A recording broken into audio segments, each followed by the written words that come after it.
과거에는 물물 교환이 성행했습니다. 공산품과 농산물 또는 수산물을 서로 바꾼다든지, 또 잡다한 물건들을 서로 나누며 자신의 필요를 따라 물물 교환을 했습니다. 교환이 가능하다는 얘기죠. 지금도 지구촌 산간 지역에서는, 아주 외딴 지역에서는 농산물, 곡물을 정말 어렵게 지고 나와서는 소금과 바꾸어 가는 일들이 아직도 있습니다. 그런데 이렇게 물물 교환이 안 되는 것이 있습니다. 바로 오늘 그 말씀을 듣고자 합니다. 오늘 주 예수님께서 우리에게 던져주시는 물음입니다. 바로 37절 말씀. 사람이 무엇을 주고 자기 목숨과 바꾸겠느냐? 어찌 목숨을 물물 교환의 대상으로 두겠느냐? 목숨은 재물과 바꿀 수가 없습니다. 목숨은 이 세상의 어떤 이익과 바꿀 수가 없습니다.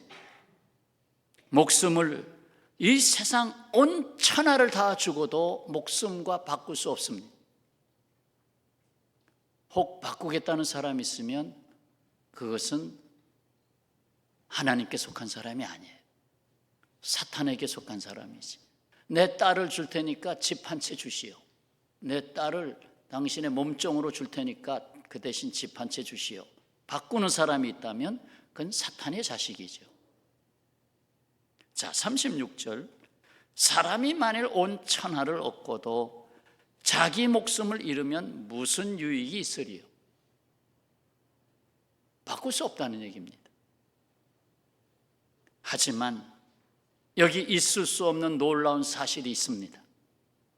예수께서는 자기 목숨과 바꾸신 것입니다. 자기 목숨과 바꾸셨어요. 전제하건대 물건은 물건으로 바꿀 수 있고 생명은 뭐와 바꿀 수 있다? 생명으로 바꿀 수 있습니다. 누가 물에 빠져 죽어가는데 내가 생명을 걸고 들어갑니다. 보니까 내 자식이 허우적거려. 그 자식 살리기 위해서 내가 죽어도 좋으니까 내가 들어가겠다. 목숨은 목숨과 바꿀 수 있습니다. 예수님은 자기 목숨과 바꾸셨습니다. 요즘 엄청나게 비싸다는 황금 덩어리와 바꾸시지 않았습니다. 세상 재물, 권력, 명예와 바꾸신 것이 아니었습니다. 그럼 무엇입니까? 주님은 자신의 목숨을 죄와 사망에 결박된 인간의 목숨과 바꾸셨습니다. 그 목숨에는 죄로 말미암아 어둠, 더러움, 거짓, 위선, 탐심, 사망에 이르는 병, 그러한 것들로 가득한 인간의 목숨과 바꾸셨습니다. 의인과 바꾸는 것도 흔하지 않은데 죄인과 바꾸셨습니다. 어찌 의로우신 예수님께서 죄인된 인간의 죽을 목숨과 친히 바꾸셨습니까? 이는 그 누구도 자기 목숨의 정체성을 자기 지혜와 힘과 재물로 찾아낼 수 없기 때문입니다.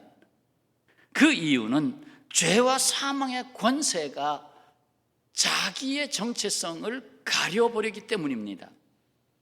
사도 바울은 이것을 분명하게 전했지요. 고린도후서 4장 3절이야. 만일 우리의 복음이 가리워졌으면 망하는 자들에게 가리워진 것이다. 그 중에 이 세상의 신이 믿지 않는 자들의 마음을 혼미하게 하여 그리스도의 영광의 복음의 광채가 비치지 못하게 함이니 그리스도는 하나님의 형상이니라. 복음의 광채. 사실 예수 그리스도는 빛이시죠. 예수님이 들어가려고 해도 들어가지 못하게 했다.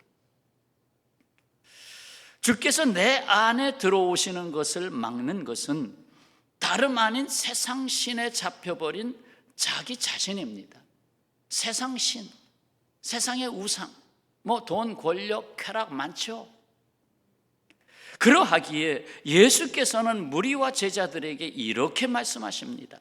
34절, 35절 한번 같이 읽을까요? 무리와 제자들을 불러 이르시되 누구든지 나를 따라오려거든 자기를 부인하고 자기 십자가를 지고 나를 따를 것이니라. 누구든지 자기 목숨을 구원하고자 하면 잃을 것이요 누구든지 나와 복음을 위하여 자기 목숨을 잃으면 구원하리라. 한마디로 자기를 부인하라는 것입니다. 자기를 부인하라. 자기를 부인하고 예수께로 나아가지 않고서는 찾을 수 없는 것이 곧 자기 정체성입니다. 나는 누구인가를 찾는 유일한 방법, 나를 부인하고 예수께로 나가야 된다. 여기서 목숨이란 단어가 계속 나오는데 목숨이라는 말은 헬라어 푸시케입니다. 이 푸시케는 심리학 영어 단어, 심리학 영어 단어가 여기서 왔어요. psychology, PSYCH 이렇게 시작되는데 PSY, 푸시케 그 어근이 바로 들어있어요. 이것은 남과 구별되는 개인의 정체성이나 개성, 자아를 의미하는 말입니다. 목숨에는 정체성, 개성, 자아가 들어있어요. 그러면 이것까지 부인하고 버리라는 말입니까? 나의 정체성, 나의 자아, 개성을 버리라는 것입니까? 그것이 아닙니다. 예수께서 말씀하시는 의도는 이 세상적인 것에서 자기 정체성을 얻으려고 하지 말라는 것입니다. 세상의 것으로 자기의 정체성을 구현하지 말라는 겁니다. 나는 이제 큰 집 샀어, 나는 이제 아주 좋은 차를 굴리게 됐어 하면서 자기 정체성을 만드는 거예요. 그렇게 만들려고 하지 마라. 곧 세상의 모든 것으로도 그 어떤 것으로도 자신의 목숨의 정체성을 대신할 수 없습니다.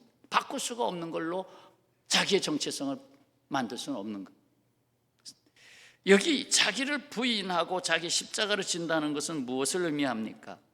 곧 자신의 생각과 판단, 자신의 목적과 계획, 자신의 삶에 대해서 이건 아니지?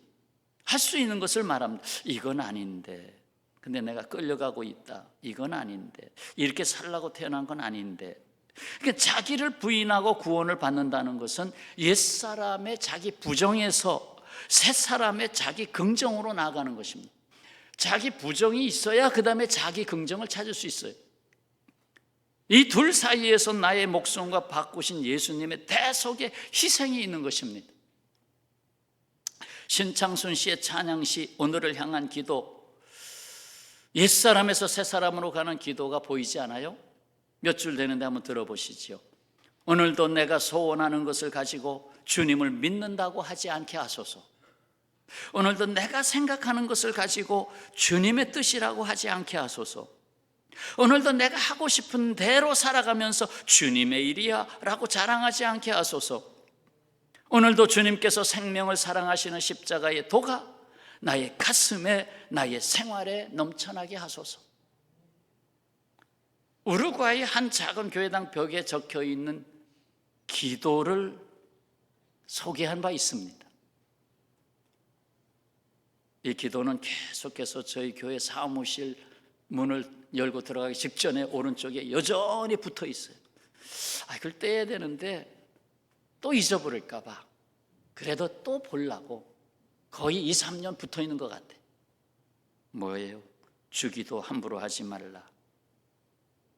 세상 일에만 빠져 있으면서 하늘에 계신 아버지라고 하지 마라.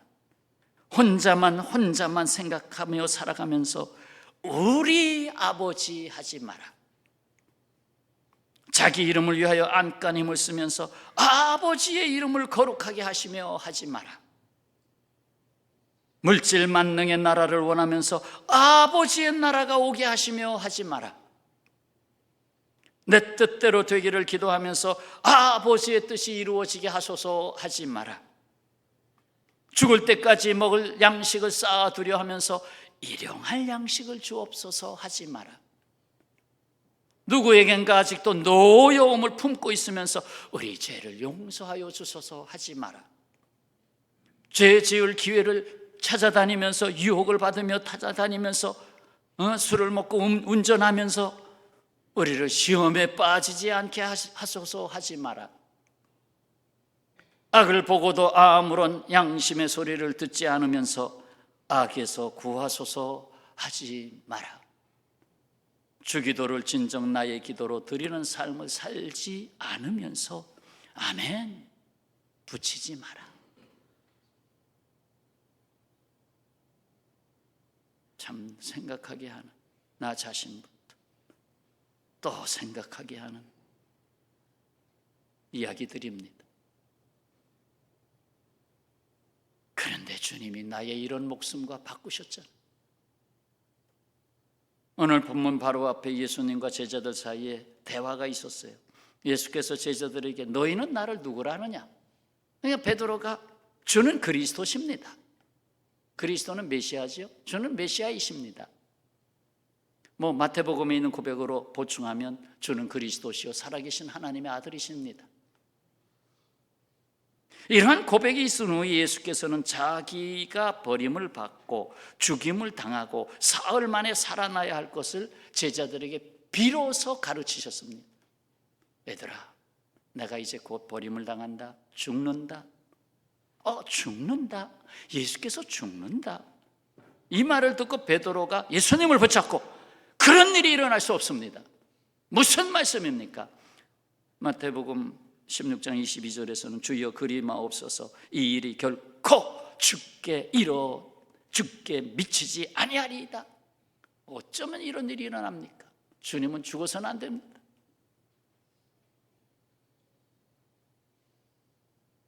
예수께서 지체하지 아니하시고 사탄이 베드로를 순간 이용하고 있다는 걸 아신 주님께서 뭐라고 하셨습니까? 33절 말씀. 사탄아, 내 뒤로 물러가라. 내가 하나님 일을 생각하지 아니하고 도리어 사람의 일을 생각하는도다. 결국 내가 왜 이 세상에 왔는지 베드로야 네가 생각지 아니하고 베드로 너는 내가 있어야 내 자리가 공고히 되니까 나를 붙잡고 있구나. 사람의 일을 생각하고 있구나. 내 자리부터 생각하고 있구나. 사탄은 사랑과 희생의 십자가 지는 것을 방해합니다. 왜요? 거기에는 구원의 큰 권능이 있기 때문에, 구원의 역사가 있기 때문에. 여러분, 예수께서는 세상을 살리기 위하여 죽으려고 오셨습니다. 살리기 위하여 죽으려고 오셨다. 무엇보다도 나를 살리기 위해서 죽으셨습니다. 사랑하는 여러분, 이렇게 오신 주님을, 이렇게 나에게 오신 주님을 사랑하십니까? 아멘이 작아서. 예수께서 참 구주이심을 믿습니까? 주님 때문에 죽을 세상이 구원 얻는 것을 알고 계십니까?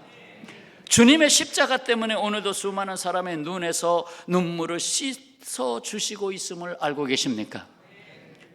주님이 나 자신을 죄와 사망에서 건져내시고 영생 주신 것을 확신하십니까? 다시 물어도 되겠습니까? 주님을 첫째로 사랑하십니까?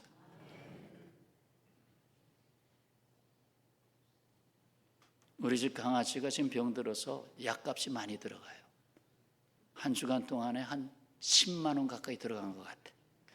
그런데 천식이 왔고 심장 판막증이 왔어. 나이는 만 11살. 한국 나이로 65세 정도 됐어. 근데 제 책상 옆에 와서 누워서 킁한데 너무 불쌍해. 긍휼히 여기는 마음이 생기는 거예요. 그동안 그런 마음 별로 없이 야 조용히 해. 근데 이제 긍휼히 여기는 마음이 생긴 거야. 아이고, 얘가 이러다가 새벽에 더 심해. 내가 병들었을 때, 내가 이제 거의 죽어가고 있을 때 주님은 나를 더 사랑하시겠구나. 그런 나를 더 사랑하시겠구나.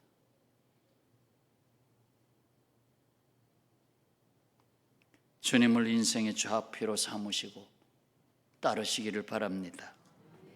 주님은 우리에게 말씀하십니다. 34절 말씀 다 같이 다시 한번 읽읍시다. 누구든지 나를 따라오려거든 자기를 부인하고 자기 십자가를 지고 나를 따를 것이니라.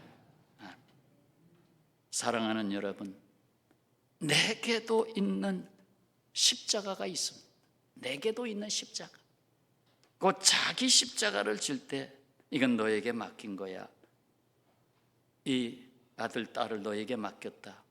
장애가 있지? 너에게 맡겼어. 자기 십자가를 질 때 주께서 나와 동행하고 계심을 체험하게 됩니다. 어떤 사람은 자기 책임이 자기에 맞지 않는다고 주님께 기도했어요. 주님, 나에게 맞지 않는 십자가입니다. 너무 무거워요. 그때 주님은 그에게 응답하시기를, 너에게 잘 어울리는 십자가는 이미 십자가가 아니다. 주님이 지신 십자가를 보면 어찌 십자가 지는 일이 쉽다고 할 수 있겠습니까? 이처럼 누구에게나 제 십자가가 있습니다. 우리 인생에는 때로는 적지 않은 고통과 실패가 있어요. 실패? 인생은 패배했다고 생각할 때 끝나는 게 아니에요. 실패했다고 했다 끝나는 게 아닙니다. 오히려 이제는 포기한다. 될 대로 되라 하는 게 문제입니다. 예수님의 십자가는 이 세상을 그리고 나와 여러분을 포기하지 않으시는 하나님의 사랑의 표시입니다. 십자가는 하나님 사랑의 표시, 내가 너를 포기하지 않았다는 표시입니다. 그 십자가는 사랑의 표시요, 십자가를 내려놓는 것은 사랑하기를 포기하는 것입니다. 혹자는 말하기를 사랑의 비극이란 없다. 사랑의 비극이라는 것은 없다. 사랑이 없는 곳에서만 비극이 있다. 종교개혁자 쯔빙글리가 하루는 스위스 산길, 아주 좁다란 아주 험한 산길을 걷고 있다가 영혼을 흔드는 광경을 목격했지요. 좁은 산길에서 한 사람도 간신히 조심조심 가야 되는 산길에서 한 마리의 염소가 위로 올라오고 있었고 다른 한 염소는 위에서 내려오고 있었습니다. 한 마리만 지나갈 수 있습니다. 서로 맞을 부딪혔을 때 어떻게 할 것인가? 과연 이들은 어떻게 할 것인가? 두 마리는 서로 마주보면서 마치 기싸움을 하는 것 같습니다. 서로 마주보고 그냥 오고 가도 못하는 상황이 됐습니다. 그런데 예상치 못한 광경이 벌어졌습니다. 올라가던 염소가 납작하게 엎드렸습니다. 납작하게 엎드리니까 내려오던 염소가 그 등을 밟고 지나갔습니다. 그리고는 엎드렸던 염소가 다시 일어나 자기의 앞길을 갑니다. 염소도 자기 십자가를 지는 것을 아네요. 전도에 힘쓰던 사도 바울이 다시 예루살렘으로 돌아가야 한다는 것을 알고 있었습니다. 그가 밀레도에서 에베소 장로들을 불러 이러한 작별 인사를 했지요. 사도행전 20장 22절에 보라, 이제 나는 성령에 매여 예루살렘으로 가는데 거기서 무슨 일을 당할는지 알지 못하노라. 오직 성령이 각 성에서 내게 증거하여, 여기에서도 그 말씀, 여기 가도 그 말씀, 너 예루살렘에 가면 결박과 환난이 나를 기다린다 하시나. 예루살렘에는 고난이 기다리고 있었어요.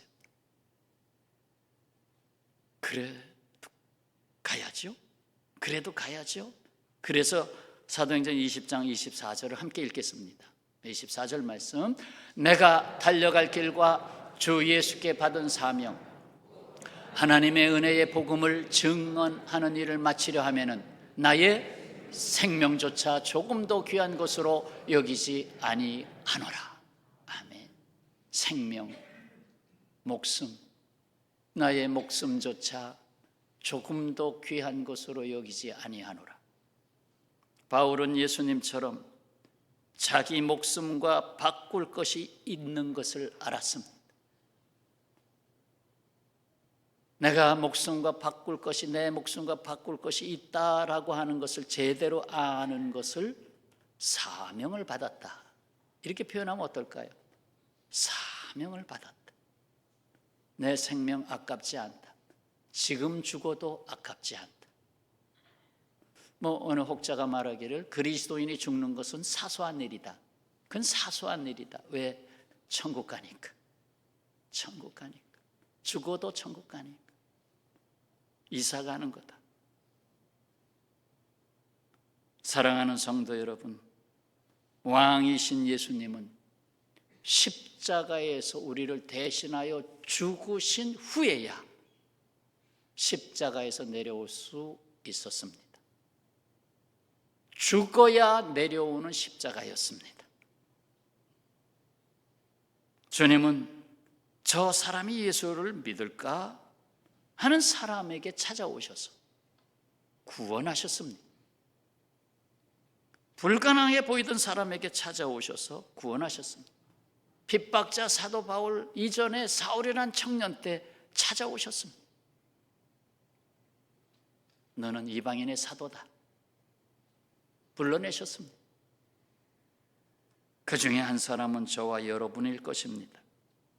이것이 가능한 것은 주님의 목숨을 우리의 목숨, 나의 목숨과 바꿔치기 하셨기 때문에 그렇습니다. 바꿔치기.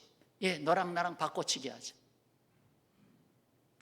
우리는 바로 이러한 주님을 사랑합니다. 우리는 그분을 위해서라면 평생을 다 바쳐도 아깝지 않습니다. 어쩌면 바칠 것이 없어서 못 바칠는지 몰라요.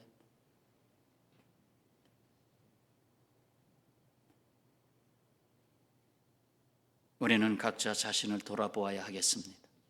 이 세상을 살면서 내 자신의 목숨과 바꿀 만한 가치에 목숨을 걸고 있는가? 결국 내 목숨은 생명을 위한 일이 되어야 돼요. 아이 하나를 돌보는 것도 돈을 받기 위해서 돌보는 게 아니라 그 아이의 생명을 위해서 돌봐야 되는 거예요.